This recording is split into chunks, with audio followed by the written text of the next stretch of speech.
Bonjour, nous avions parlé de la période qui précédait le dévoilement du Baal Shem Tov. Nous allons aujourd'hui voir les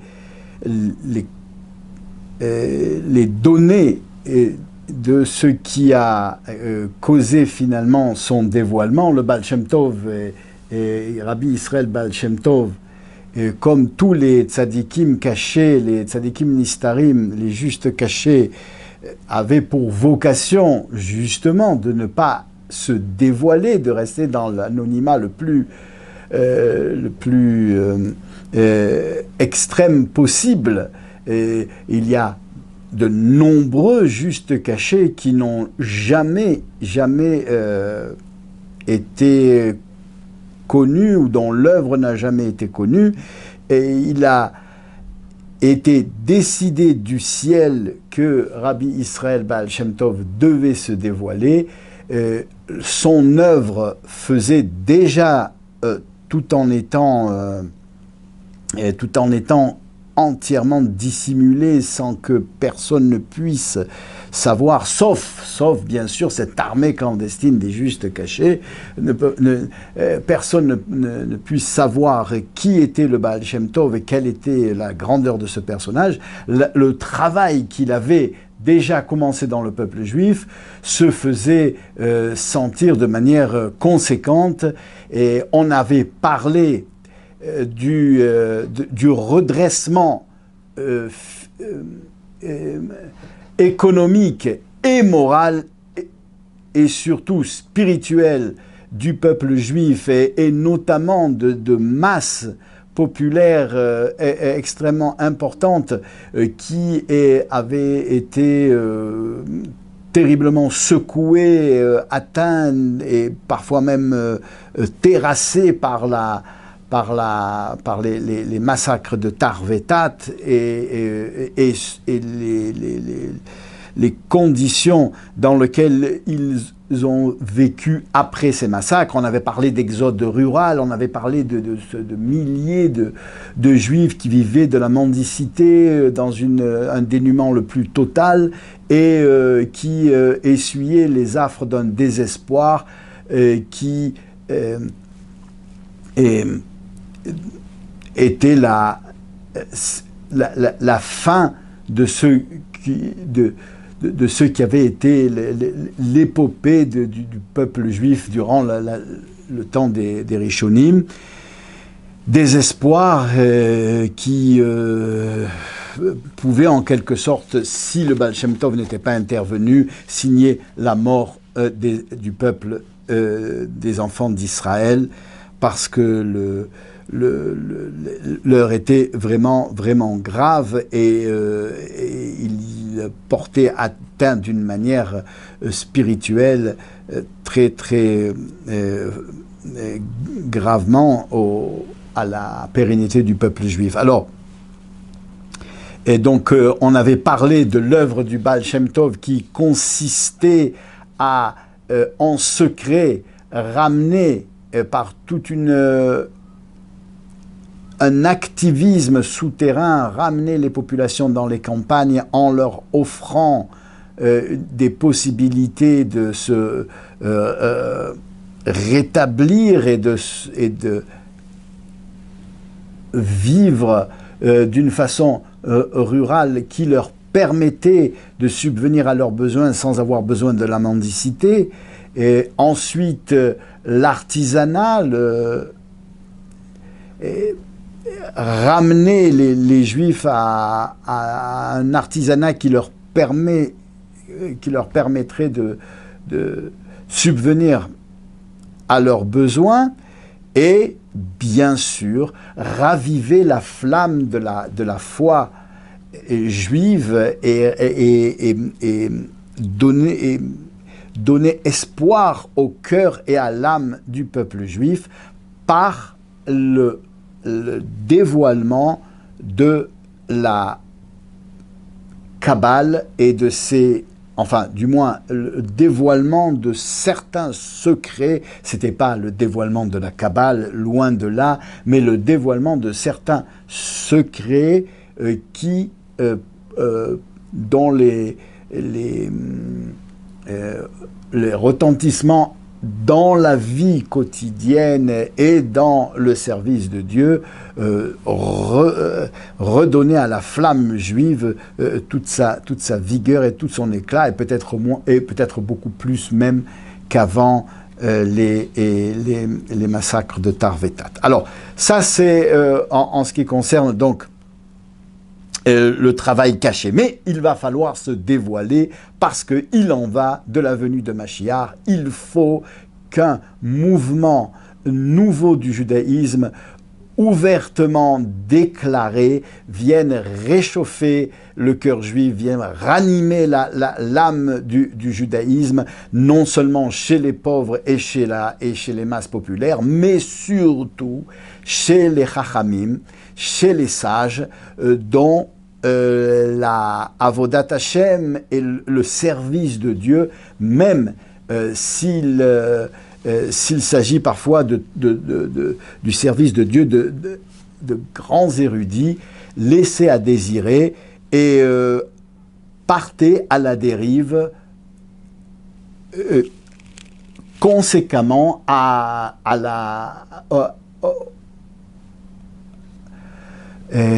la situation spirituelle du peuple juif dans ce début du XVIIIe siècle.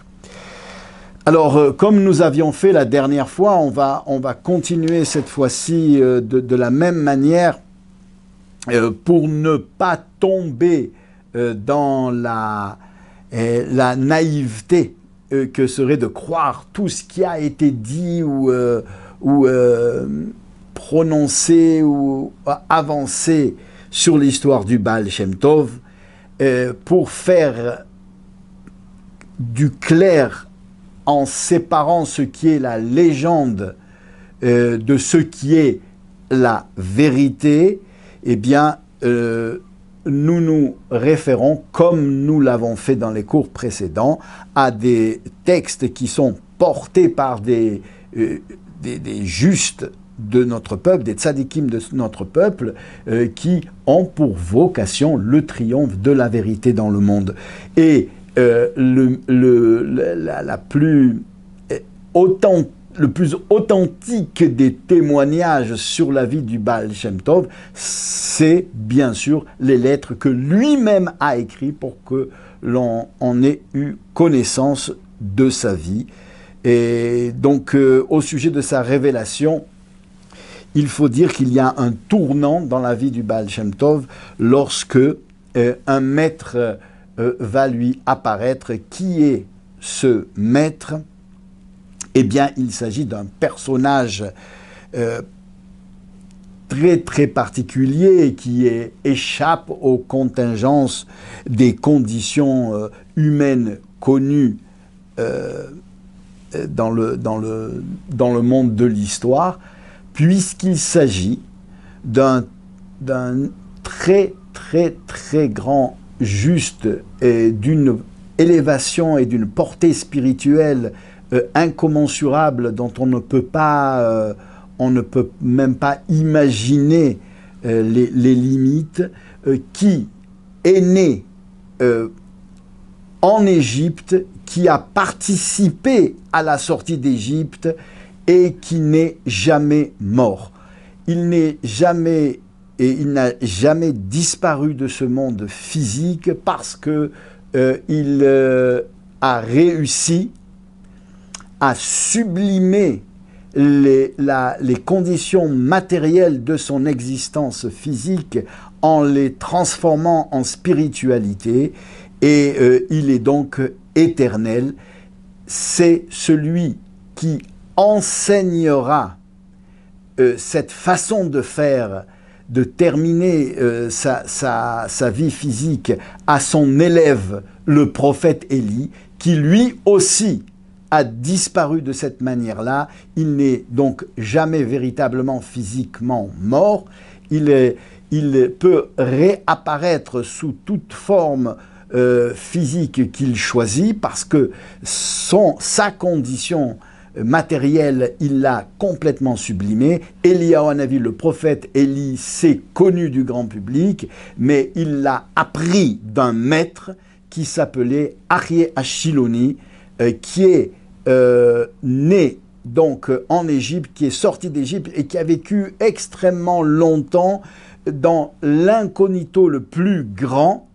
Et il est donc de bon ton qu'il apparaisse dans cette armée clandestine de justes cachés pour enseigner au Baal Shem Tov. Il a donc vécu dans un incognito le plus grand durant des siècles, et on le retrouvera de manière dévoilée, de manière publique, et au moment où le roi David Améler, qui est assis sur son trône, va passer son pouvoir de Rosh HaSanhedrin, le chef de l'assemblée des sages d'Israël. Le Sanhedrin, c'est le tribunal, c'est le parlement, c'est au-dessus du tribunal suprême du peuple juif, c'est le parlement spirituel où les plus grands sages qui sont ordonnés de maître à élève depuis Moïse siègent pour éclaircir quelle est la véritable volonté de Dieu concernant les contingences de l'époque, en fonction de ce qu'ils ont reçu de leur maître des autres époques. C'est le fameux Sanhedrin, donc l'autorité suprême en matière de loi juive. Au moment du roi David, durant la vie du roi David, il va lui-même être chef, prince du Sanhedrin, c'est-à-dire il est donc le pendant de Moïse dans sa génération. Il est celui qui aura la même autorité et la même responsabilité de faire passer la pérennité de la Torah de génération en génération durant son époque, comme l'a été Moïse, qui est le premier donc responsable de cette chaîne. David Améler, le roi David, fera passer le flambeau, le témoin au grand sadique qui répond au nom de Aryeh Ashiloni et qui est ce personnage qui a vécu des siècles dans l'incognito le plus grand et qui est sorti d'Égypte. Donc il est connu, donc, puisqu'il est officiellement intronisé en tant que chef suprême du Sanhedrin, prince de la Torah, prince du Sanhedrin, Nassi à Sanhedrin, après David Améler. Il est lui-même l'élève du roi David. C'est le roi David qui va lui enseigner la plus grande partie de son savoir en matière de Torah, et il sera le maître de Eliyahu Hanavi, Élie le prophète, qui prend la succession de Aryeh Ashiloni, et après sa disparition du monde physique officiel, tout en restant vivant, puisque, comme on a dit, il n'est jamais mort, sa matérialité a été sublimée, il peut donc réapparaître à n'importe quelle époque, dans n'importe quelle apparence physique, et c'est ce qui se passera donc des siècles et des siècles après, de très nombreux siècles après la période d'Eliyahu Hanavi. Au XVIIIe siècle, après le début de l'ère vulgaire, pratiquement 18 siècles après la destruction du temple, et il viendra enseigner au Baal Shem Tov, et il le sommera de se dévoiler et de publier cet enseignement de manière éclatante et officielle. C'est ce qu'on appelle la chassidoute, le chassidisme. Alors, comment ça s'est passé? Le Baal Shem Tov, et donc on avait dit à l'âge de 5 ans, il était orphelin de son père, et il lui a dit donc de garder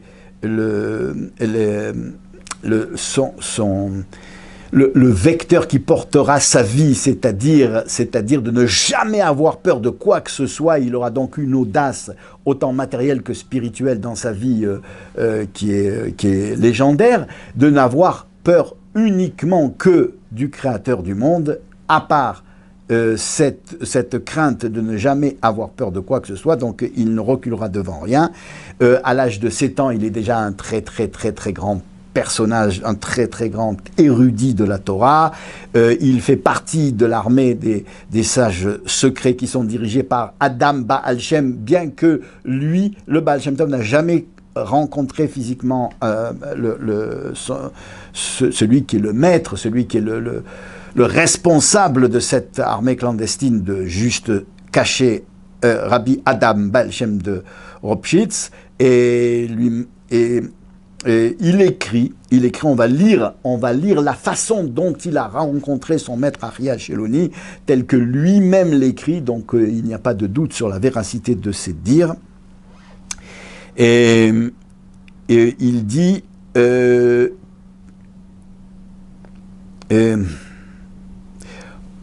c'est une lettre donc qu'il a écrite à son beau-frère sans doute, mais c'était une lettre qui était destinée à être diffusée dans le Klal Israël, dans le monde juif. Donc on va sauter le début de la lettre où il parle en fait de son enfance. Nous l'avons déjà vu dans le cours précédent. Et il donc part avec ces justes cachés qui vont l'amener, bien qu'il est très jeune, à l'âge de 16 ans, dans ces périple de forêt en forêt, de ville en ville, où il vit comme un mendiant, où il vit comme un juif errant, et tout en préparant le terrain à ce qui sera son activité secrète. Il arrive à l'âge de 18 ans dans la ville de Brody, où il a un dévoilement de Eliyahu Hanavi qui lui apparaît seul et qui lui a enseigné, on l'a vu la dernière fois, et ce qui fera figure de place tournante dans sa vocation spirituelle, d'enseigner que à cette époque-là, quand il a 18 ans, il ne s'agit pas d'enseigner d'une manière dévoilée, mais d'une manière secrète, mais de comprendre que le service de Dieu de juifs extrêmement simples et parfois même extrêmement ignorants, lorsqu'il est fait avec une foi, une grande foi et une grande envie de servir Dieu, un grand amour, eh bien, il est bien plus précieux aux yeux de Dieu que le service de Dieu de très grands érudits qui s'efforcent de servir Dieu de la meilleure manière et d'étudier avec le plus grand investissement intellectuel. Alors il dit, je partis alors de ville en ville, de village en village, jusqu'à ce que j'arrive dans la ville de Brody à l'âge de 18 ans, où je deviens maître d'école. Il devient maître d'école justement. En fait, c'est pas vraiment maître d'école, il était assistant d'un maître d'école, parce que il avait compris que l'avenir était chez ces petits-enfants qui venaient de ce peuple juif tellement meurtri par l'histoire, et que c'est en leur donnant une flamme chassidique, qui sera plus tard une flamme chassidique, mais une flamme cachée. Pour l'instant, on ne peut pas la définir en tant que chassidique parce qu'il ne s'est pas encore dévoilé en tant que maître de la chassidoute, mais une flamme qui provient des fondements secrets de l'enseignement de la Torah. par là, il ouvrira la voie vers la venue de Mashiach. Donc il devient, dans cette constellation, le beau-frêre d'un très grand rave qui au départ ne conçoit pas le service de Dieu tel que lui le conçoit, mais finalement il y adhérera de toute son âme. C'est le Rabbi Gershon de la ville de Kitov, Rabbi Gershon de Kitov, parce que lui élevait un petit orphelin et il lui confia l'orphelin afin que son beau-frère lui enseigne. Et enfin, c'est par ce biais-là, il nous dit dans la lettre qu'il deviendra son beau-frère en épousant sa sœur. Il enverra plus tard ce grand personnage, Rabbi Gershon de Kitov, qui est devenu à cette occasion son beau-frère. Il enverra en Israël pour faire le lien avec un autre maître qui, à cette époque-là, dans le monde séfarade, va briller d'une manière éclatante. Il s'agit, mais on le verra plus tard, de Rabbi Chaim Ben Attar, qui écrira son commentaire des secrets de la Torah qui s'appelle Or HaChaim sur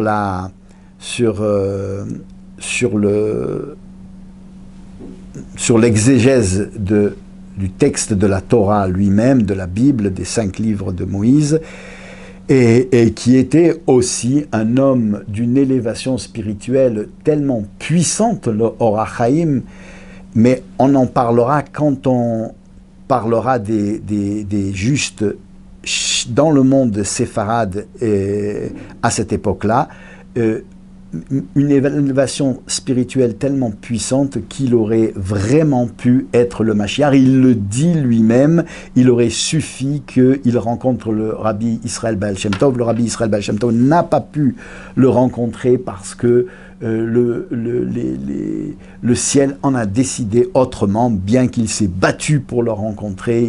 Il essuiera de telles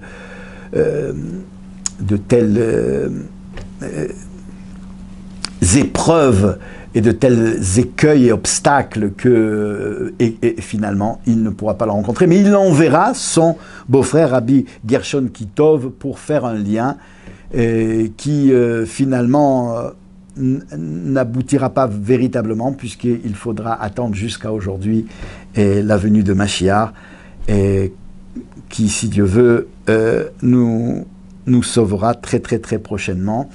Et je continue la lettre. Le Baal Shem Tov dit « Je ne savais pas alors que par le mérite de mes ancêtres, je possédais une âme élevée. » Alors, imaginez ce que ça veut dire, posséder une âme élevée. Il ne savait pas qu'il possédait une âme élevée, alors qu'il savait très bien que, comme on l'a vu dans le cours précédent, il le dit lui-même, déjà à l'âge de 7 ans, il était un érudit dans le Talmud, quelque chose de phénoménal, et que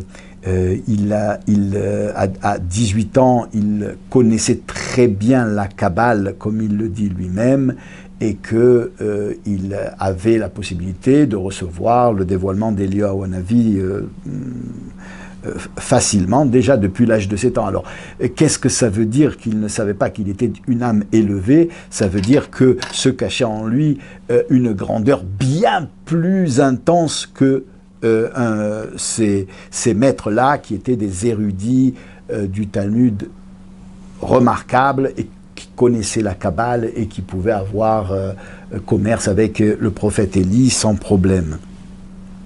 Et alors un jour, il dit, c'était la veille du Shabbat, dans lequel on lit la paracha de Vayeshev, et à 1h de l'après-midi, il est précis, il écrit « Je sentis une grande torpeur s'emparer de moi, et alors un vieillard m'apparut et me dit « Sais-tu qui je suis ?» ?»« Non, lui répondis-je. »« Sache, déclara-t-il, que je suis un émissaire envoyé par le ciel pour apprendre et étudier avec toi.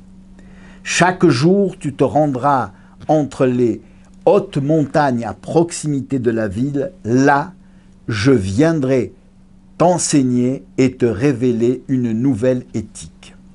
Cependant, garde-toi d'en parler à quiconque, même à ton épouse, car il ne faut pas que cela se sache avant que je t'en donne la permission. Lorsque je lui demandai son nom, il répondit qu'il me le dirait plus tard. Qui était ce personnage? Nous, on le sait, parce qu'on connaît la fin de l'histoire, mais à l'époque, lui ne le connaissait pas. Il s'agit du fameux Aryeh Ashiloni, dont on a parlé tout à l'heure. Je continue la lettre. Le vieillard disparut et je me réveillai. Je pensais alors que ce n'était qu'un rêve auquel il ne fallait pas prêter d'importance. J'allais donc me tremper au bain rituel, au mikvé, en l'honneur du Shabbat. Et là, dès que j'immergeais ma tête, j'avais pris l'habitude de garder les yeux ouverts dans l'eau, une grande crainte me saisit et je sentis que je devenais un autre homme animé de l'Esprit divin. Pendant les prières de l'entrée du Shabbat, je sentis que les fidèles de la synagogue me fixaient du regard sans savoir pourquoi. Pendant la nuit, le vieillard m'apparut à nouveau en rêve et me dit « Ne pense pas que tout cela n'était qu'un rêve. Non, mon cher, tout cela était vrai. La preuve en sera que tu te rendras dimanche en dehors de la ville et tu me trouveras entre la seconde et la troisième montagne. Pour le nom de Dieu, tu iras te tremper au mikvé, au bain rituel, avant de venir. » Et puis, il disparut. Lorsque je me réveillai, je compris qu'il ne s'agissait pas de choses anodines.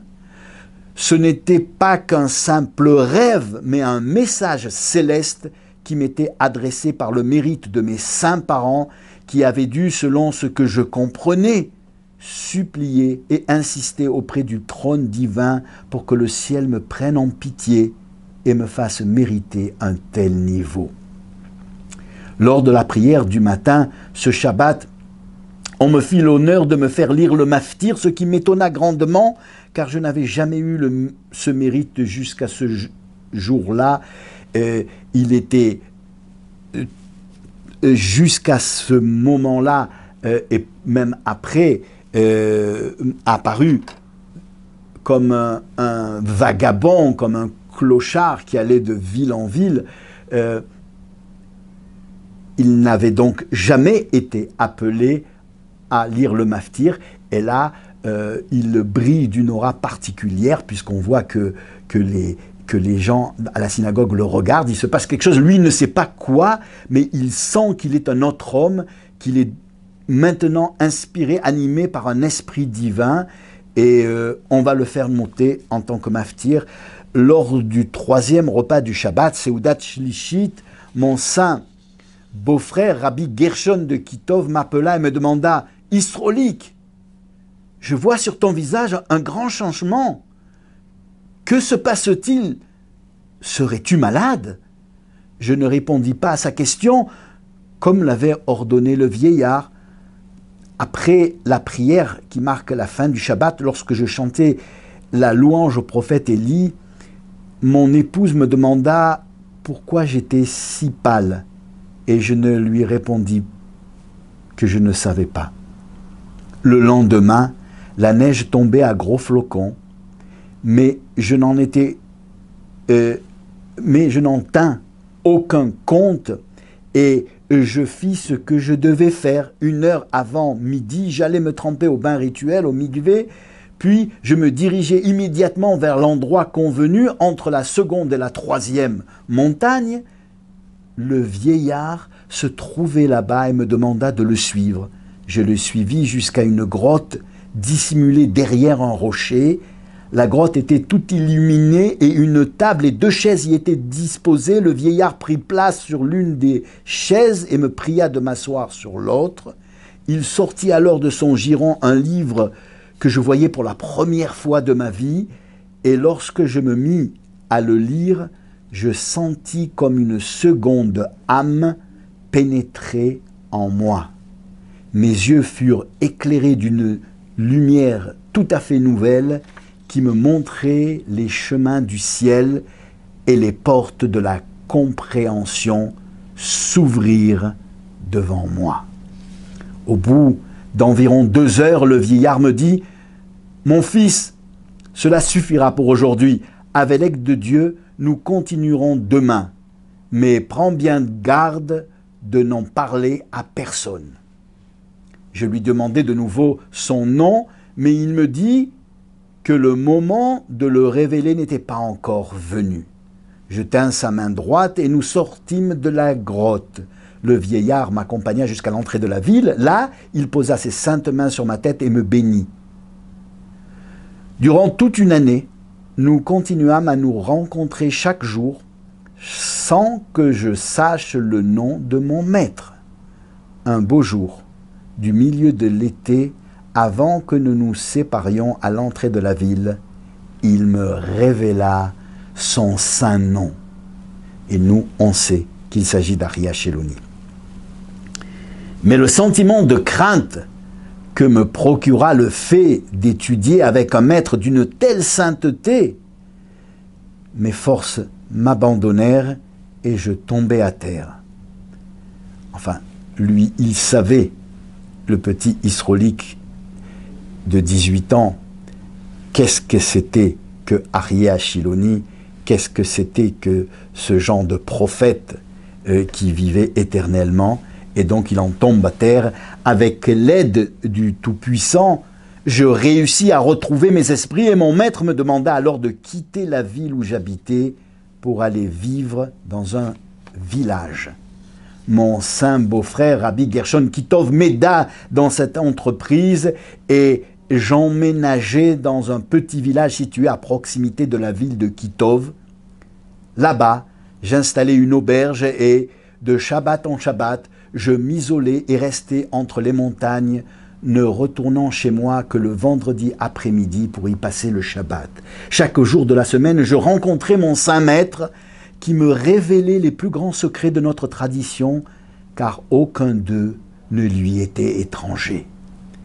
Mais voilà que le mois passé, mon maître me déclara « Tu sais bien, Israélite, qu'est déjà arrivé le temps de ta révélation.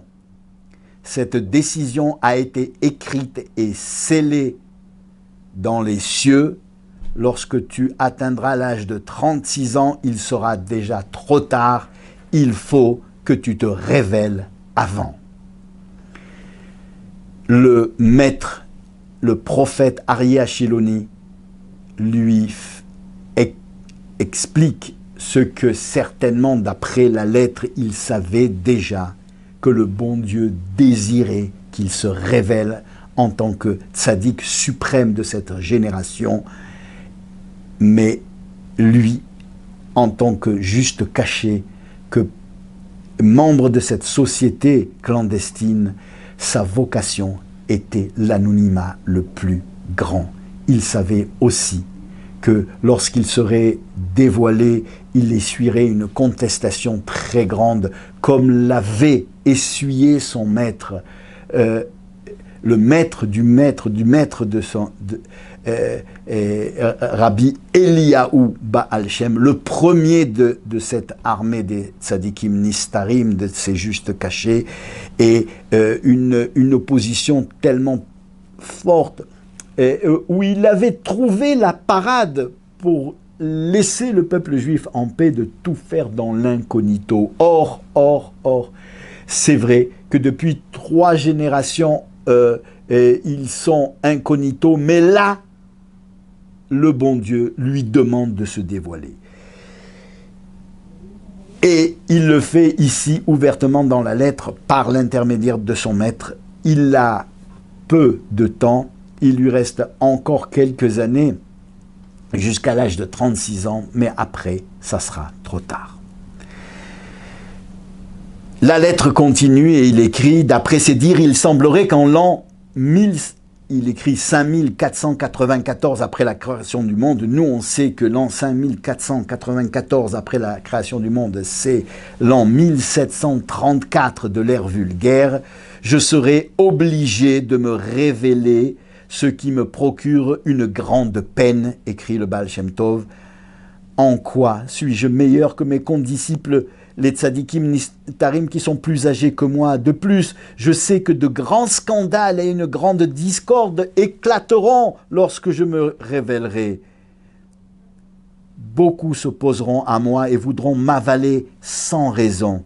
Bien que mon cœur ait confiance en la bonté de Dieu et qui ne m'a jamais abandonné jusqu'à aujourd'hui et qui ne m'abandonnera jamais, j'en suis sûr. Pourquoi ai-je besoin de tous ces malheurs et de toutes ces difficultés? Que seront mes jours après que je me sois révélé au monde? Pour l'instant, je suis dans une situation exceptionnelle. J'étudie en secret. J'ai le mérite de rencontrer mon saint maître Aryeh Shiloni chaque jour. Alors que je suis bien loin du tumulte de ce bas monde, je vais devoir entrer dans une période terrible. Les craintes qu'éprouvait le Baal Shem Tov le firent pendant longtemps se dérober à sa mission. Son maître fit intervenir le rabbi Eliezer, le père du Baal Shem Tov, et rabbi Adam Baal Shem, pour qu'il se dévoile. Il finira par se dévoiler. Comment le Baal Shem Tov se dévoilera, et c'est ce que nous raconterons et la prochaine fois, si Dieu veut, et si vous voulez bien rester avec nous. Donc, à très bientôt.